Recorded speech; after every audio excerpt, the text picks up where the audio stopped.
Hello and welcome to the Essex Boys Murder Case part 27. Before watching this video, I recommend watching part 4 onwards on YouTube first, as these videos are all about the key individuals and the murder victims movements on the day of the 6th of December 1995.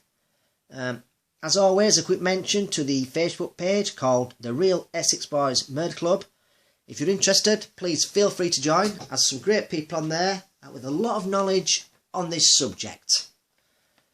So I'm going to carry on from where I left it last time, which was with Darren Nichols pulling in at the top of the farm track, and Jack Williams and Mick Steele have just got into the Volkswagen Passat.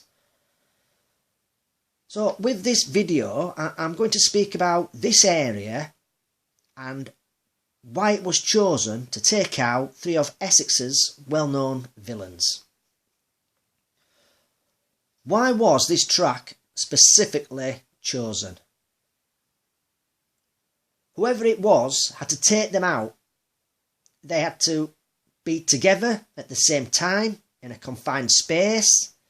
They had to be caught by surprise, and all three had to be murdered so there would be no comebacks.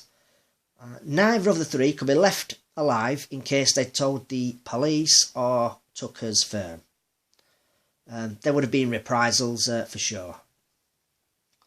So, was this track specifically chosen? To lure Tucker, Tate and Rolfe somewhere, you had to pick an area where the three knew of and wasn't out of their area. So the three were in their comfort zone, so to speak. It had to be off a main road, so there would be no witnesses. Pub car parks, they were out of the question. You can't see Tucker, Tate and Rolfe going for a meet in an underground car park in East London. It just weren't going to happen. The killers also had to have a place where they could get away from this place quickly.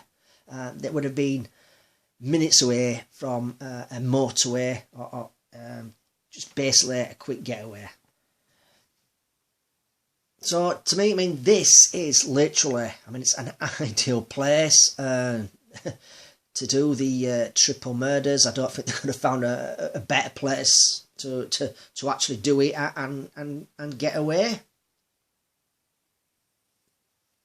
So as you can see here, the red marker is fobbing where Tony Tucker lived, and as you follow the blue line all the way up here, it leads to the White House Farm in Rettendon, and as you can see, it's a 22-minute journey. So I mean, if Tony Tucker ever went to Chelmsford, he more than likely would take this route back then. He would have gone past White House Farm to go to Chelmsford for any reason. We'll just look at Pat Tate, see how far he lived. So this is the place here, the red marker. This is in Gordon Road where Pat Tate lived, and if he were to go along this journey towards Rettendon and carry on going up towards Chelmsford and go there for whatever reason, it's more or less the same journey time. This one's a 21-minute journey for him, and this is probably the way he would have taken. So I mean, this is not out of their comfort zone. They would have known about this area, with it only being what, a 22-minute drive just to get up here, and then on to Chelmsford. If they wanted to go there for whatever reason. We know Craig Rolfe, he lived further away, but I mean, we all know this case was more around Pat Tate and Tony Tucker's dealings. So yeah, this is the route they would have taken. So this is not out of their comfort zone, so to speak. Now I'm just going to show you this. The red mark here is White House Farm, and the blue lines here head up to West Hanningfield Farm. Obviously there's two ways to get to this farm. But this place was known to Tucker, Tate and Rolfe. A farmer came across some large quantities of cannabis which he found on his land, and then he informed the police of what he found. Rumour was this cannabis was dropped from a light aircraft and picked up in that area by the drug dealers. Thing is, the drugs shipment landed in the farmer's field by mistake. It's also rumoured Billy Blundell, having made his money and moved away from London into the Essex area many years ago. He bought a house with some land, and for its rural location, but also a light aircraft could fly over and land in his the drug shipment could land in his back garden, and he had a large pond in his back garden. Basically the light aircraft would fly into the UK with the drug shipments, wouldn't need to land. I'd basically just fly over and drop the drugs, and it would land in his pond, and then he would go retrieve the drugs. I mean, basically, yeah, it's not unusual for light aircrafts to fly into the UK with drugs and just fly low and drop them into rural locations. I mean, in 2016, for example, a pilot called Andrew Wright, who was jailed for 19 years for flying cocaine into the UK. So it's not unusual, and it was a preferred method by some drugs gangs. I mean, it probably is, like I say, 2016. It's not that long ago, so it probably still goes on today. Right, just going back to Tucker, Tate and Rolfe, they knew about the farmer finding the cannabis shipment and informing the police of what he found. I've read that Pat Tate was going to try and get Tony Tucker to go up to the West Hanningfield farm and have a look round to see if any of the drugs had been missed by the farmer. So from this, we know they knew of West Hanningfield here and White House Farm. We've just been down here. So I'd say Pat Tate or Tony Tucker have used Main Road here in Rettendon in the past for whatever reason. I mean, even if it's just to go to Chelmsford. But I don't think they would have been down that farm track before. If they had used Main Road before, which I think they have, they would have just driven past and barely noticed it. I tell you what, we'll go back to... I tell you what we'll do. We'll have a look at the farm track first, and then we'll try and have a look at it through the Google Earth. So here we are on Main Road, White House Farm on the left hand side here, and just for example, Pat Tate or Tony Tucker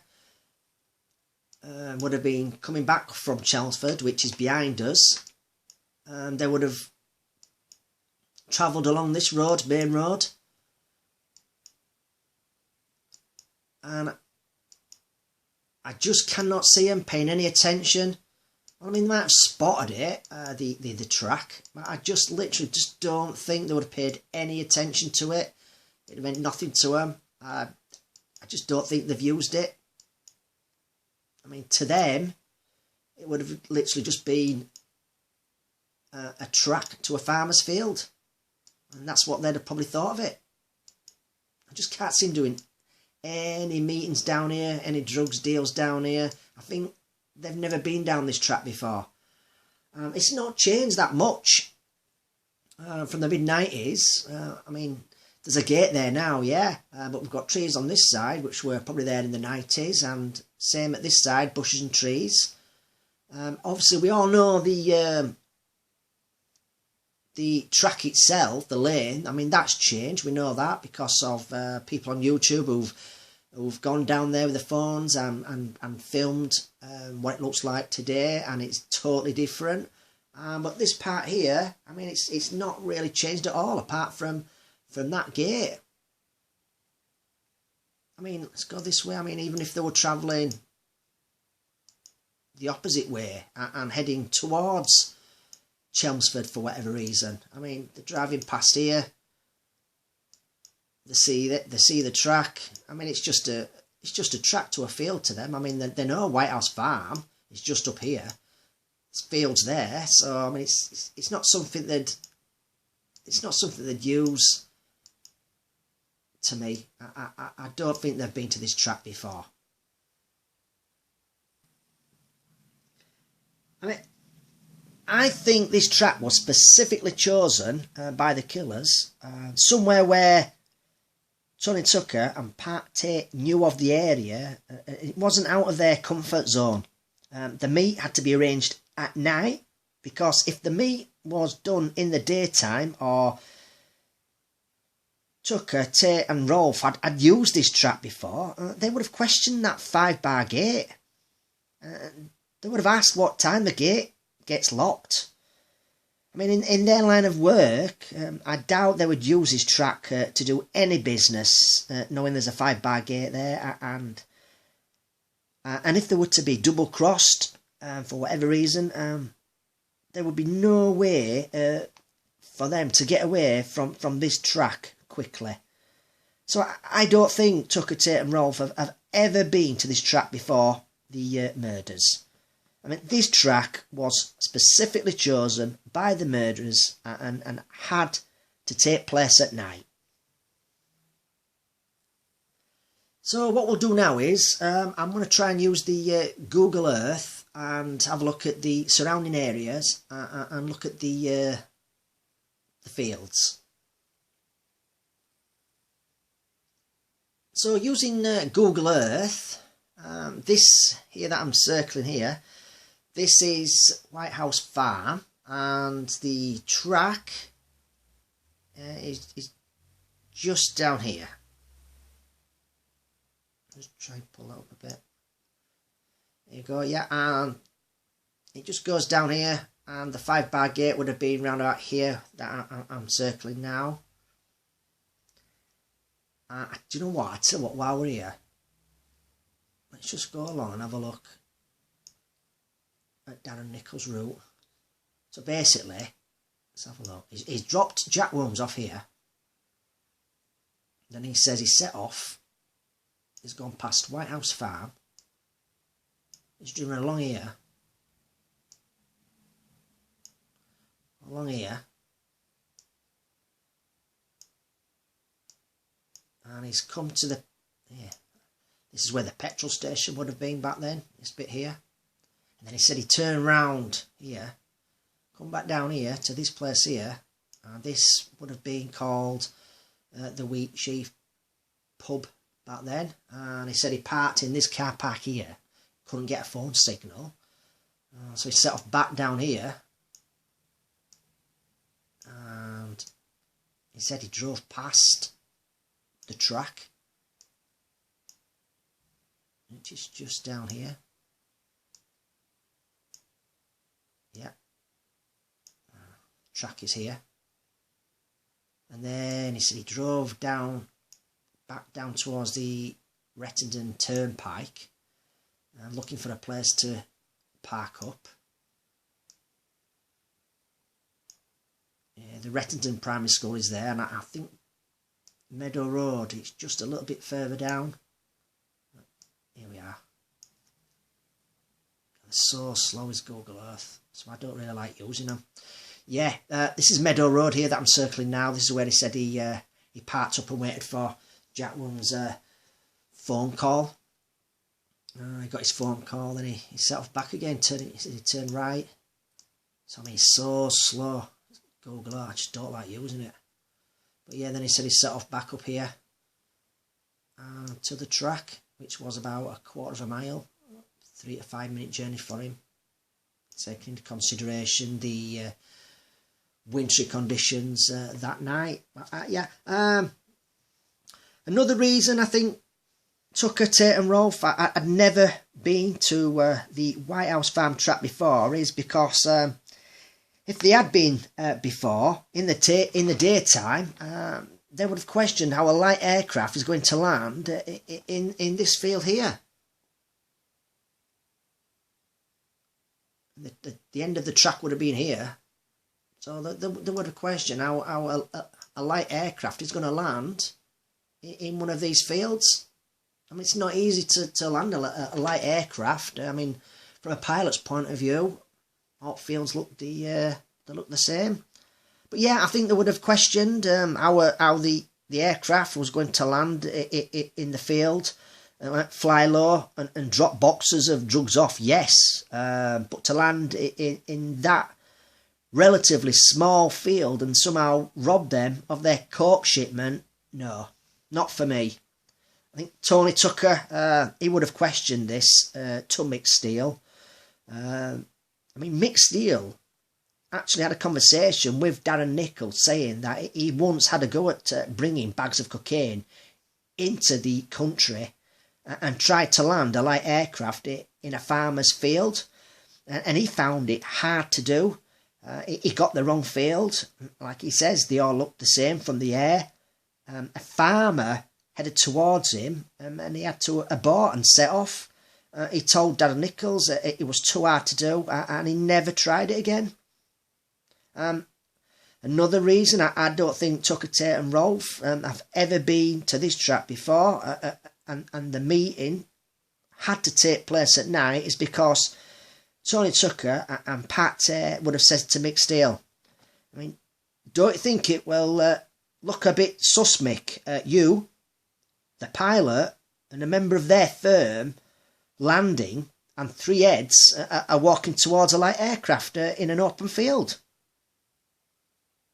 Also, if they had been to this trap before and seen the layout of the field in the daytime, I mean, surely they would have questioned Mick Steele and Jack Wounds on how this light aircraft is going to land in the right field, I mean, at night, with no lights on the ground to guide it down and help it land if this deal was going to happen at night time.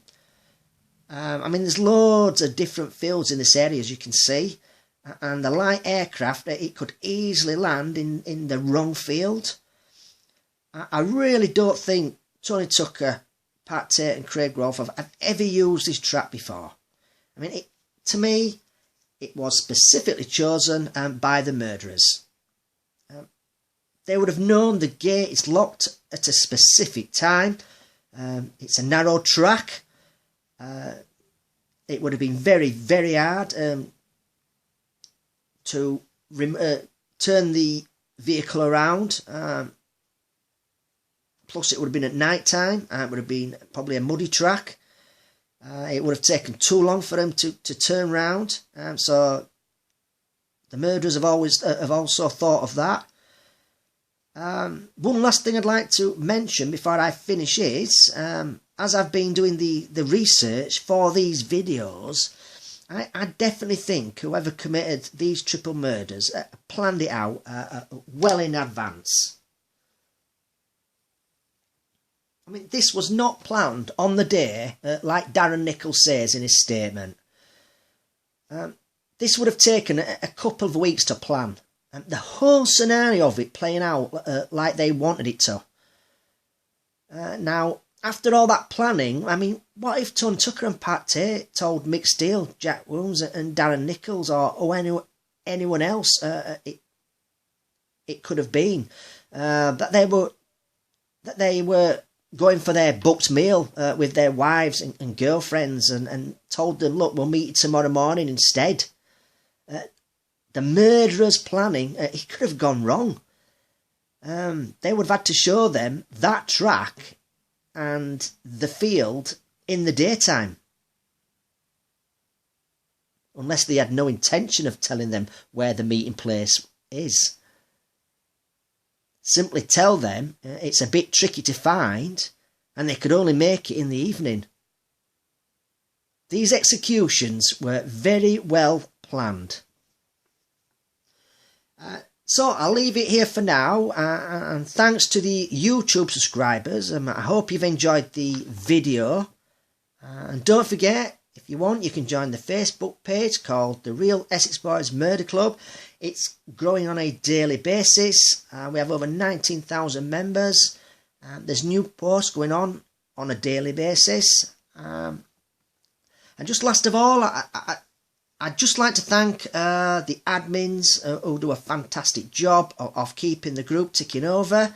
They do an absolutely fantastic job, and thank you so much. Until next time, take care.